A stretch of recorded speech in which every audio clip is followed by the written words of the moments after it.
Hey boys and girls, Hollis Smith here at KenSmithFishing.com. You can tell Hollis is totally bored with this video. So Sarah and I have some buddies, they're 10 and 12 years old, and we bought them rods and reels for Christmas. And took them down to the pond and we caught the crud out of fish and had the best time. But what I realized as I fished with these young men, they had fished a couple times before, but nobody had ever really walked them through fishing. So I started thinking about how many moms are out there that want to take their kids fishing, and probably dads too, but I think more dads are outdoorsmen than moms are outdoors people. So I wanted to do a video, and I'm going to put this on YouTube and on Facebook so you can share it with friends who have young boys and young girls who might want to go fishing, so that you can get ready, get everything you need to go to the lake or go to the pond more likely, or the creek near the house, and catch some fish and help them have some fun. So a couple of things here. What do you need? The first thing you need is a rod and reel. Now, I bought for the boys something called a, whoops, that's the wrong one. Sorry about that. I bought for the boys something called a closed face reel. This happens to be a Zebco 33. You see the lovely pink. This is the first rod and reel that I bought. My dogs are wanting to get the bait hanging off the end of it. That I bought for my wife Sarah 4 years ago when we started seeing each other, so that she could not get frustrated trying to throw a bait caster or a spinning reel. Don't worry about what a bait caster or spinning reel are. It's very simple to use. You just push the button, rear it back, and you fling it. And it's just kind of dummy proof. It's just the perfect for a young boy or girl to learn how to fish with.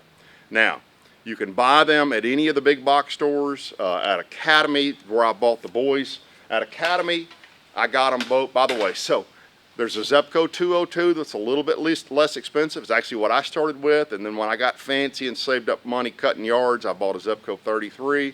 And back in my day, there was also a Johnson Casta Country mile reel. All you guys who are watching this who are my age remember that reel. You can get them a Zebco 33, a rod and a reel together, and a tackle package, a little tiny tackle package comes with it for about 30 bucks at any one of those stores. That's perfect. Now, most of the tackle in there you're not going to need. Actually, so let's talk about that, what I would suggest you get, because the last thing you want to do is take them to the lake or to the pond and not catch any fish. Now, you can use crickets, minnows, you can use worms, but if you want to use artificial bait, if you don't have access to live bait, or you don't want to mess with threading a cricket or a worm on a hook, just get them these. This is called a Rooster Tail. Now, there's a bunch of different makers of a Rooster Tail. Mepps makes them, but all it is a little inline spinner. So you've got a spinner on it right there, and then it's got a treble hook down there at the bottom with some feathers on it. Fish will eat this up. Anything in a pond will bite this. Buy initially the 1/8 ounce. Now, the heavier it is, the easier it is to cast, so you might buy them some 1/4 ounces as well. But remember, the heavier it is, the faster it's going to sink to the bottom.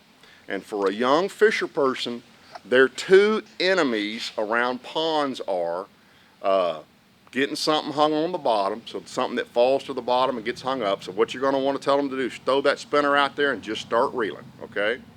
The other thing to watch out for are trees behind them or trees around them, because their casts aren't always going to go right where you want them to. So try to get them on the pond or the creek in a clean area where there's no overhang. So it just makes it a whole lot easier on them.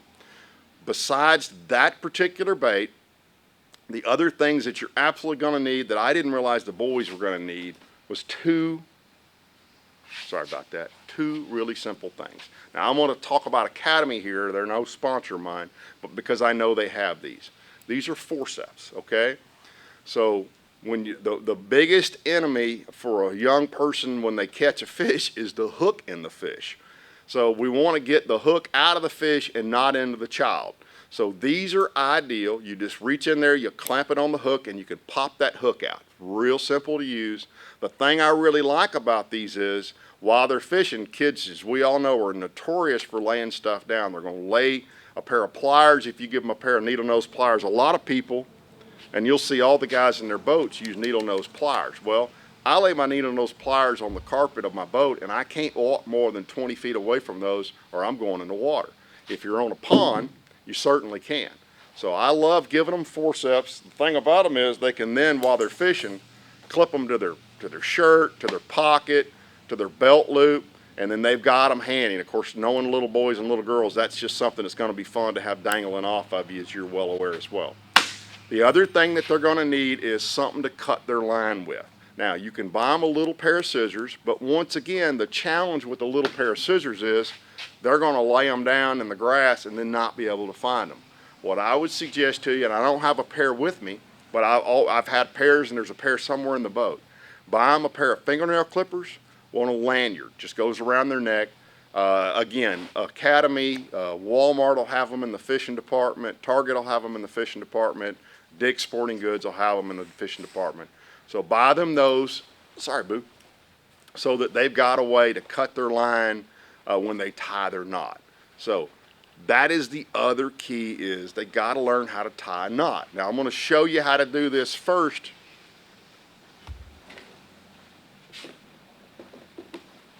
Using something that's really easy to see, okay?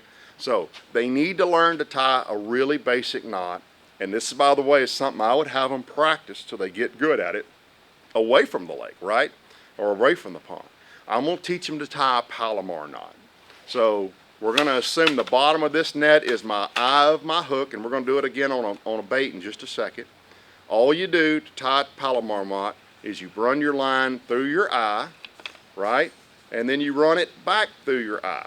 Now you need to have a big tag in on that end, whoops, on that end, and you need this here. Oh, I just realized this is not going to be possible to do. Give me a second, let me find something else to tie this. You know what, let's use our forceps, okay? So we go through the eye of the bait, right? We go back through the eye of the bait. I'm going to scooch back just a little bit.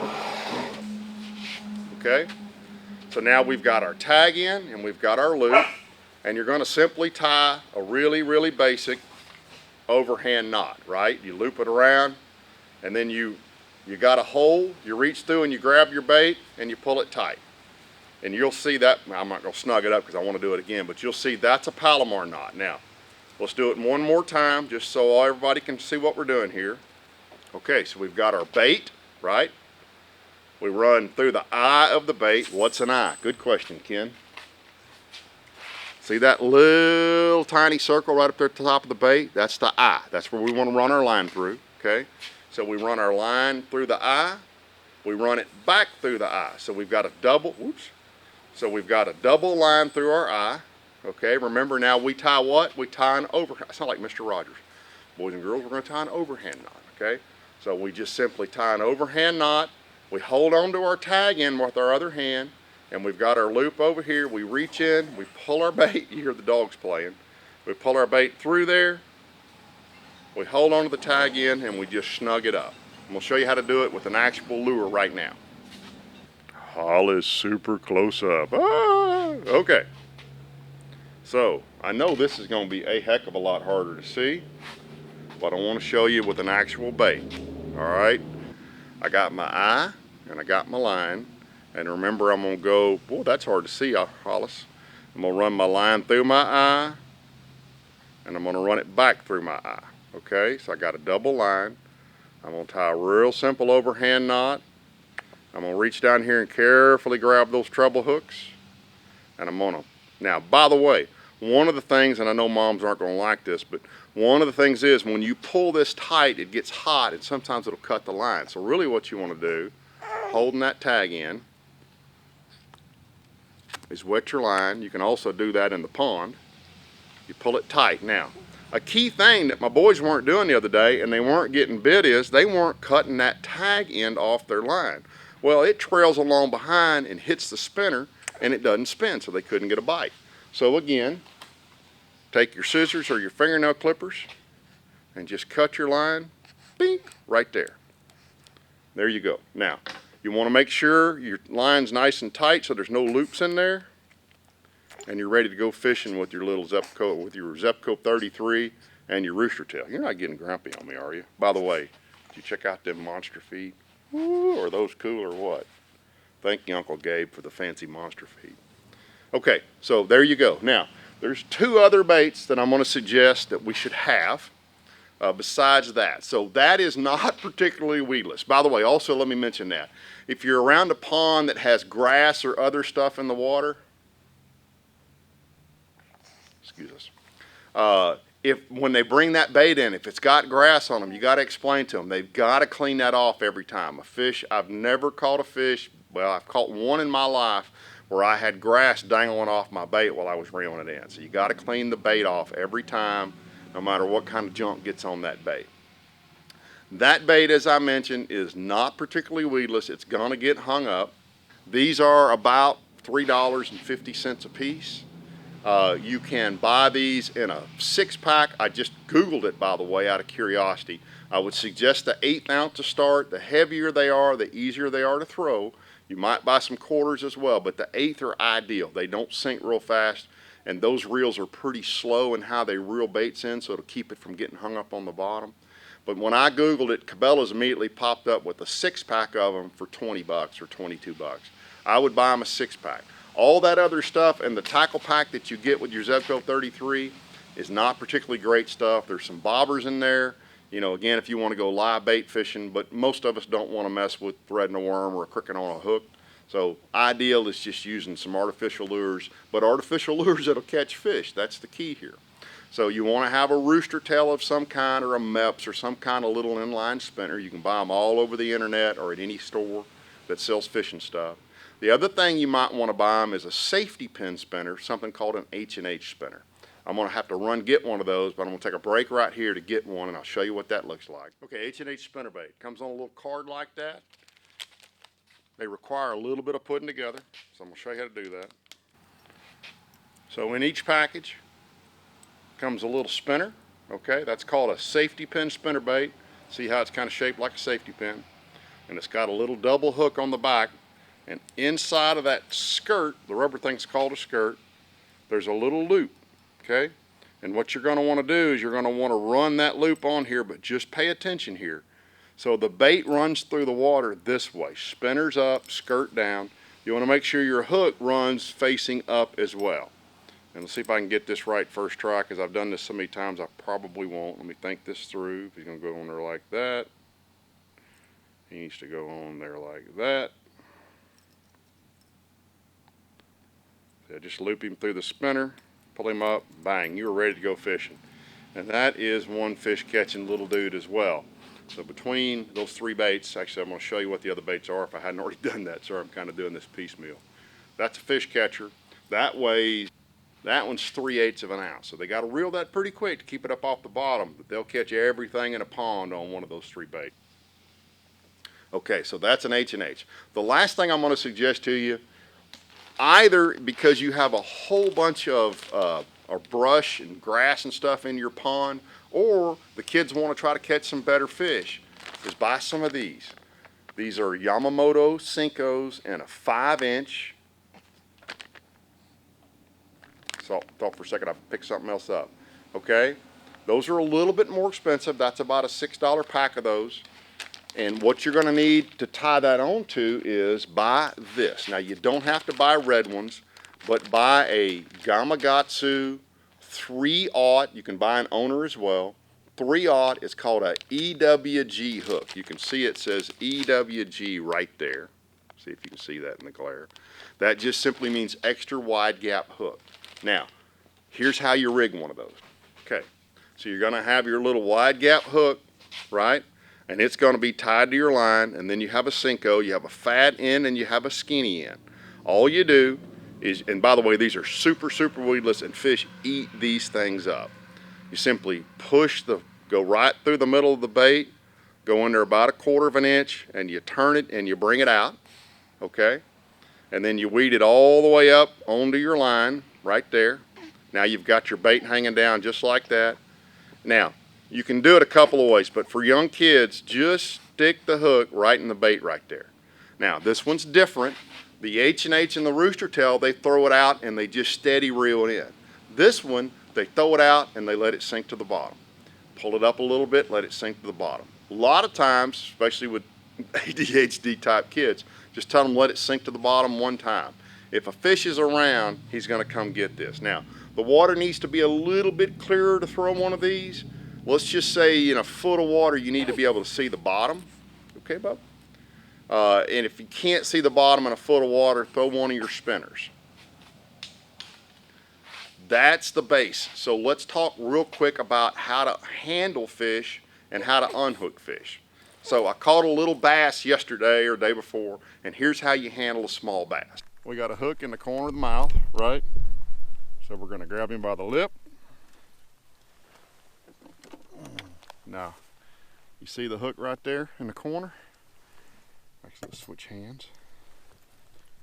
Got it hooked right there. We just grab our little forceps, grab a hold of that hook, pop him out. He's a free man.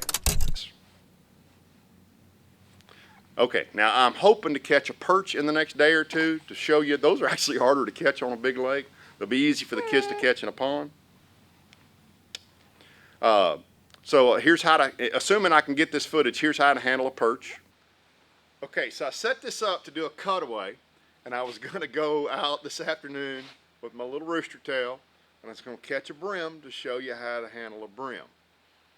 That didn't work out exactly the way I intended. But if you're a co-angler for this weekend, you gotta watch the bonus footage at the end of this video. It's gonna boggle your mind what I did with a Rooster Tail. It boggles my mind in a really, really short period of time. So stick around for some fish catches at the end of this video. It really did. It blew my mind. So back to our fish handling and teaching kids to fish video. Okay, in case I didn't catch a perch, let me find something that looks close to what a perch looks like, and I'll show you how to handle one of those. Okay, this is not going to be the best example, but just in case. So let's assume that is a perch, and let's assume this is his head and this is his tail. What you want to do is, so he's got spines sticking up right here, but they lay down to the back. So you want to just from the head grab him and push his spines down and hold him just like that, okay? And normally I would hold him sort of like that, and that way I can pop that hook out of his mouth, turn him loose. The only fish, at least in Texas, that you have to be careful with around kids that could potentially hurt them a little bit is a catfish, okay? You'll know a catfish because he's got whiskers, right, Hollis? He got whiskers sticking off the side of his face. So if you catch a catfish, he's got a spine on the back and two spines on either side. I will eventually figure out how to catch a catfish down here and show you how to handle one. Just for now, drag him up on the bank, get your pliers, just don't handle him. Just grab the hook with your pliers or with your forceps and pop the hook out and put him back in the water. Best not to let kids handle catfish until they're a little older. Still to this day, I don't like handling them. I carried my brother-in-law to the hospital many, many years ago with a catfish spine in his hand. That was bad. So just don't handle them. Just, again, drag them up on the bank. It's not going to hurt them. Pop them out with the pliers and scooch them back in the water with a stick or with the pliers. They'll be fine. Catfish can stay out of the water a long, long time. And if you have to, sacrifice the hook or the bait over the child's hand. So if you have to turn a catfish loose with a hook in there, it'll eventually rust out. Guys, don't go crazy saying don't do that. But I would rather see you turn a fish loose with a catfish loose with a little hook in its mouth than get a fin in the hand of a kid. So I think that's everything we needed to cover for your first fishing trip. You need a rod and reel. You need some baits. So we've got three kinds of baits. We got the little inline spinner, we got the H&H spinner bait, and we got a Cinco. We want to avoid overhang, trees around the kids so you don't get baits hung up in the trees. You want to have them keep the baits up off the bottom other than the Cinco. We know how to tie our hook on. We're getting grumpy. I think we've got everything we need to do to go fishing. If you have questions, I am Ken Smith.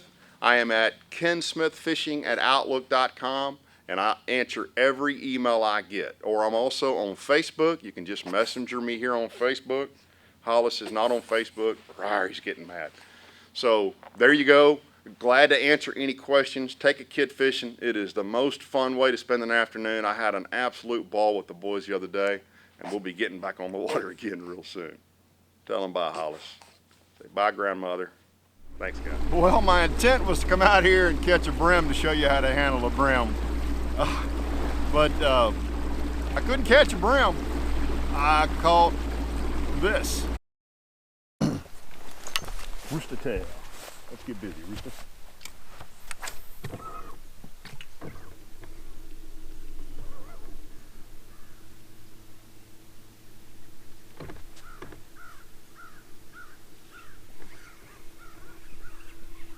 Well, first cast with my Rooster Tail to catch me a perch. And I didn't catch a perch. That's crazy. Okay, again, you saw what I did. I just grabbed him by the mouth. Let's try again to catch a perch with my Rooster Tail. Good gracious. I thought it hit grass. It was just rolling along out there and it just disappeared on me.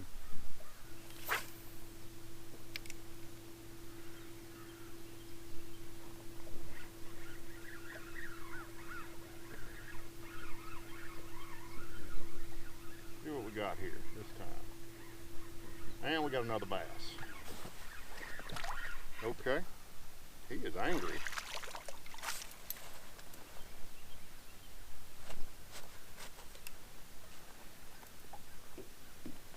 Again, I grabbed him by the mouth. He goes back swimming again. Oh my gosh. What's funny is I just fished through this area with a bass jig and couldn't get a bite. I turned around with my Rooster Tail. And guess what?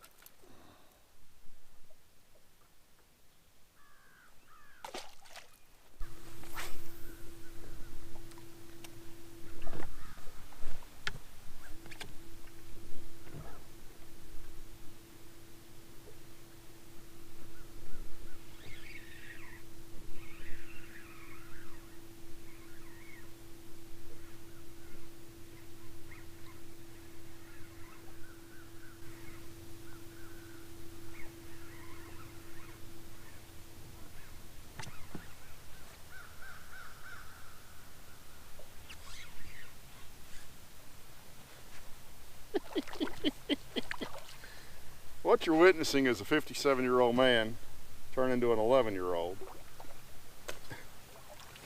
I'm pretty sure that's a keeper. Okay, so here's what we got. We got a hook in the corner of the mouth, right? So we're gonna grab him by the lip. Now, you see the hook right there in the corner? Actually, let's switch hands. Got it hooked right there. We just grab our little forceps, grab a hold to that hook, pop him out. He's a free man. Just for grins, I'm certain that's about a 15-inch fish. In Texas, he's got to be 14 inches to be a keeper on most lakes. That is a very, very chunky 15-inch fish on a Rooster Tail. On 8-pound line. How much fun is that? You can turn your 11-year-old into an 11-year-old too. Super, super fun.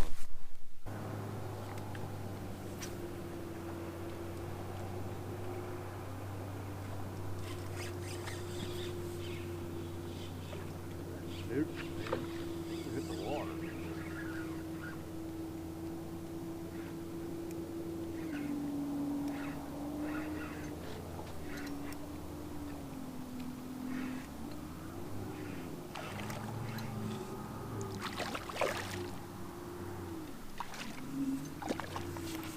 Another solid keeper fish.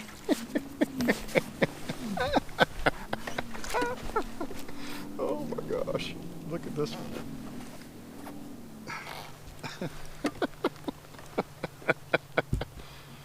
And I mean, just give me some. That is unbelievable. Just popped him right out. That's a 2-pound fish. Oh my gosh, it's so much fun. I can't pick my rattle trap back up. It's fun, man. It's so much fun. It works so good. It's so shallow. I saw that fish come get that bait. That is so much fun.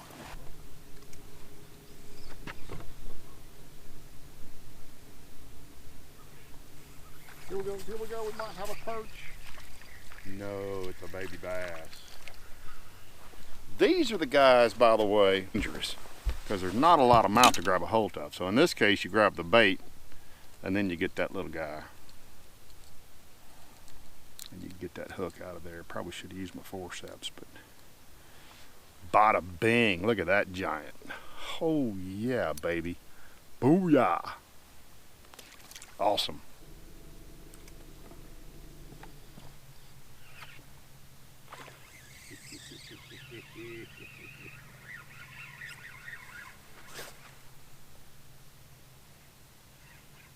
So I've been doing this for about 20 minutes, and I have not caught a perch. Show you what I came out here to show you. So apparently I can't catch a perch, but I can catch a bass. I'll have you know.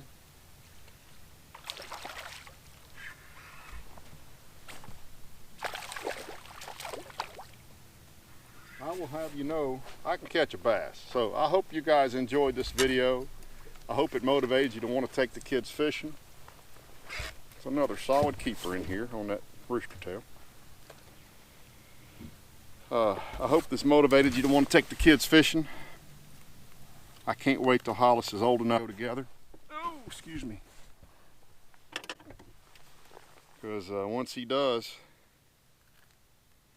we're going Rooster Tail fishing. Golly. Anyway, sorry it took so long. Another good one.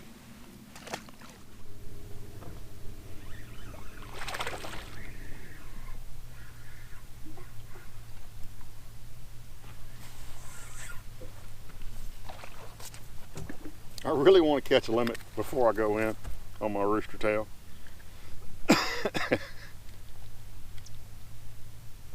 We'll see. I'm almost out of time, and it's sprinkling rain, and the fog's starting to roll in. But I'm gonna try. That ain't him. So, not needless to say, the bass are eating the Rooster Tail right now. That's the craziest thing I've ever experienced. I talked to several guys today. So they struggled to catch keepers, and I caught 4 there, and whatever that, I haven't looked at the footage yet, but I put the timer on there to see how long it took me to catch them. But that's a ball, and that's, you saw the 57-year-old man turn into an 11-year-old there. So take your kids fishing. If you have questions, shoot me an email. Thanks, guys and girls and mom.